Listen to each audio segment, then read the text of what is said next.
This is Marimbalogy, my name is Charlie, and today we have a video comparing the Malletech Omega Vibe to the Marimba 1 Vibe. A big thanks to Chris Thompson at High Point University for letting me come down for a day and experiment with these two models, and a big thanks to Ron Samuels for getting us in contact with each other.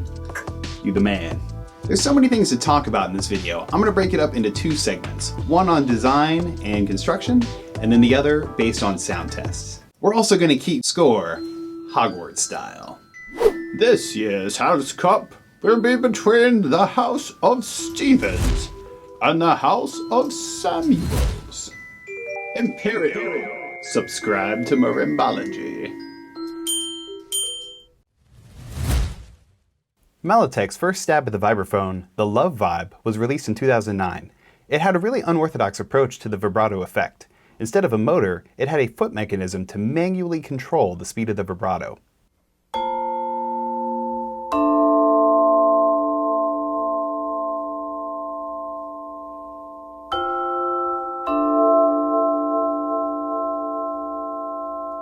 While this design was interesting, a lot of people wanted a more traditional motor. Thus, the Omega Vibe was born a couple years later.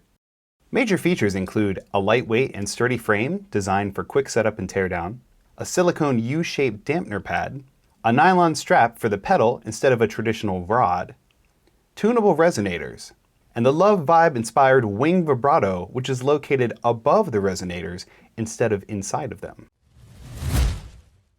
Marimba 1 released the 1 Vibe in 2016. Major design features include a lightweight and sturdy frame designed for quick setup and teardown, a nylon strap for the pedal instead of the traditional rod, a gas lift height adjustment, and a magnetic base vibrato system that always stops the fans in the vertical position. The Omega Vibe has a really sleek and slightly industrial design to it. I love how dark all of the components are. The 1 Vibe has a bit more of a classy look to it. The resonators have that classic Marimba 1 wave shape just like the Marimbas. This creates great consistency and branding. The Omega Vibes come with black bars by default, but for an extra $500 you can get a custom color. I went with blue not only because I think it looks awesome, but because I feel that all black keys would be really hard to see in a dimly lit venue. They look absolutely fantastic.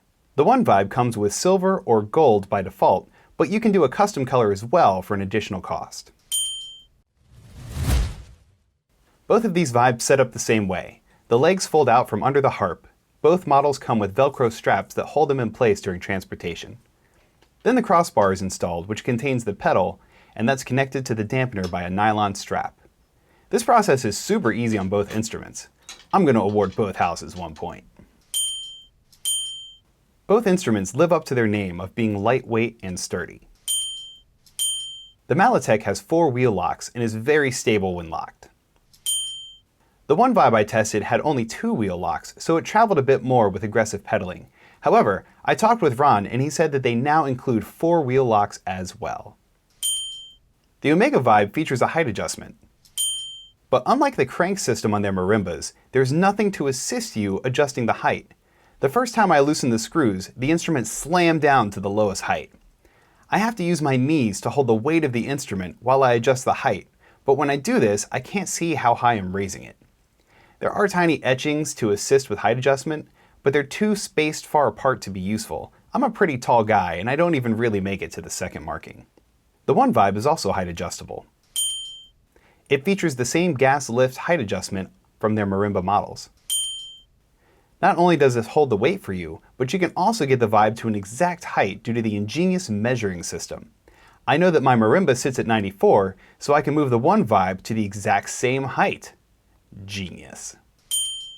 The Omega Vibe uses a single spring to hold the cord into place. This has a knot on both ends.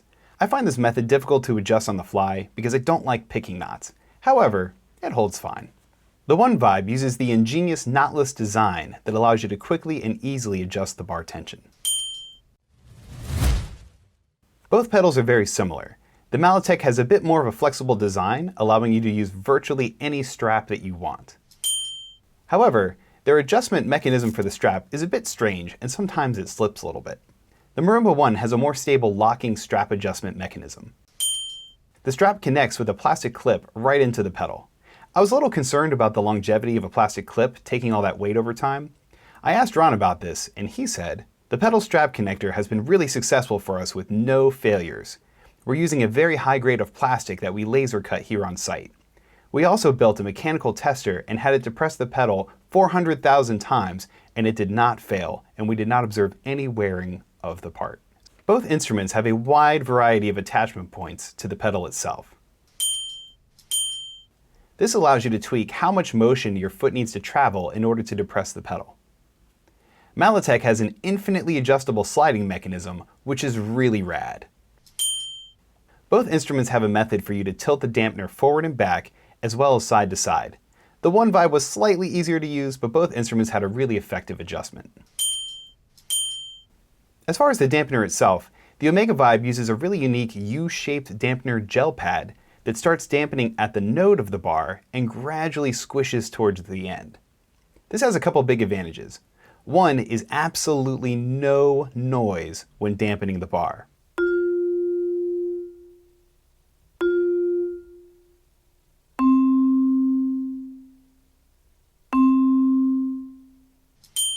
The other big advantage is you have full control over how long a note rings by half pedaling. The One Vibe uses a more traditional felt pad. Every felt pad I've ever used produced a slight buzzing sound when some notes are pedaled. With the One Vibe, this was only really noticeable in the lowest register, but it was still there.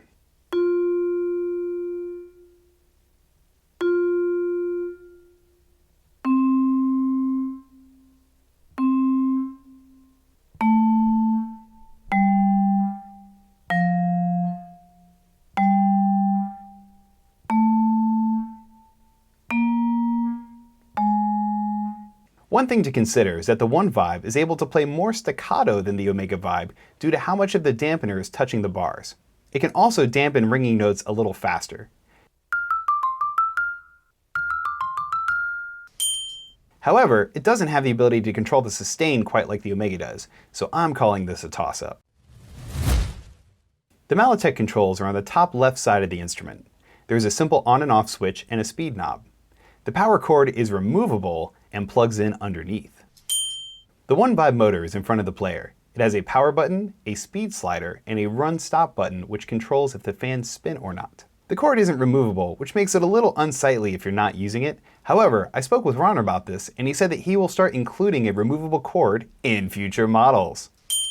The Omega Vibe has a really ingenious wing design that covers and uncovers the resonators to get the vibrato sound. This allows you to get the resonators to a fully open position when the vibrato is turned off. Most vibes have fans that stay there blocking part of the sound, but with the Omega Vibe, you can get a wide open sound as if the vibrato mechanism wasn't even there. You have to time the power button just right to get it to stop in the open position, but with a little bit of practice, you can do it 100% of the time. The One Vibe has a more traditional fan mechanism, but they've made some nice improvements. The fans move via a super cool magnetic drive system. This means that you don't have to mess with any cables or cords when you put in the resonators. The motor is also set up in a way that automatically stops the fans in the vertical position when you turn it off, so you get the maximum possible sustain. However, this only reliably works 8 out of every 10 times. According to Ron, our current system uses a magnetic sensor to tell the motor controller where 12 o'clock is on the fans. We just finished the electrical design on an optical sensor that is 100% reliable all the time. We've made some changes to our controller box, and this new system should be out by late summer. Who will win the Marimbalogy House Cup? Stay tuned for next time for sound tests and playing examples. Thumbs if you liked it, subs if you loved it, and bells if you want some more of it.